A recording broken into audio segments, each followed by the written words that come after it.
कौन इजाद हुसैन। एक वक्त आई टीवी वाले ने गड्डी घरों गिन वेंदी आई गिन आंदी आई, हुण वो दौर ही रह गया। असां रिटायरमेंट थी गए, हुण एक्सपायर है ना। मेरा नाम इजाद हुसैन, मेकअप आर्टिस्ट, और मेरी उम्र इस टाइम 50 तो उत्ते ही है ना, 52-53 साल हो सी है ना। बड़ा काम किया मेकअप आर्टिस्ट मेरे ख्याल तकरीबन 40 साल थी गया। मैं 10-12 साल का ही होता तो मेरे को शौक है फिल्म इंडस्ट्री। हुण काम खत्म थी गया साढ़ा। ऊँ तरह फिल्म ही गैटअप वाले होने।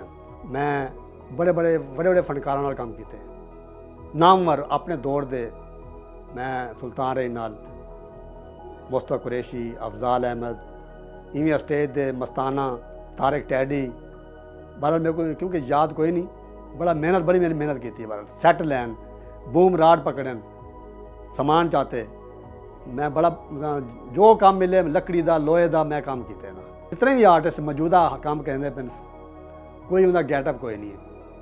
असा दिखावना ही कि दादा बनावने, पता लगता है कि स्टेज पर दादा है। अगर प्यो है तो प्यो लगते, बेटा है तो बेटी है। मैं ऐसे आर्टिस्ट जो ना यंग आर्टिस्ट नौजवान लड़की जो ना बिल्कुल असा उनको नानी बनाए, उनके दंद त्रोड़े। हूँ आखो दंद क्या जाना किमें टुट गए, ताकि पता लगे वो नानी है ना। आर्ट कौंसल वाहिद इदारा है जोड़ा कि मैं उत्था हुण भी मौजूदा कोई प्रोग्राम हो तो मैं उस मैं तो घर बह गया। ला तदाद अवार्ड में कोई अवार्डा का पता ही कोई नहीं कि इसकी क्या तुस आए वे। मैं कोई चाहते कि अवार्ड जिमें हैं पे मेरे को रिकॉर्ड है पे तो कोई मैंने लिखा है। मुल्तान में जितने भी थिएटर पे, जितने भी डायरैक्टर इन पे और जितने भी एक्टर इन पे अल्लाह की रहमत नाल जन्ना मैं अपने दौर में सब नाल काम किए। मैं फनकार फन के नाल मैं मुहब्बत करा ला। जो ये काम सीधा पे कोई काम नहीं है ना। मैं दावे नाल आदा कि मेरे को इतना रिकॉर्ड है, तो पूरा हफ्ता दे रहो वाल ही ना मुके। मैं अपने सिर के वाल कट के ना मुछ लाइए। आज ही मेरे को गैटअप कह नहीं, मेरे को हुनर है प्या ला के दिखावें। मैं शौक की खातर विगा मुल गए बाहरों दुबई तो तक मैं अपना कॉस्मेटिक जो ना सामान वगैरह मंगवाया। मेरे को अज भी रिक्शा खड़े थे।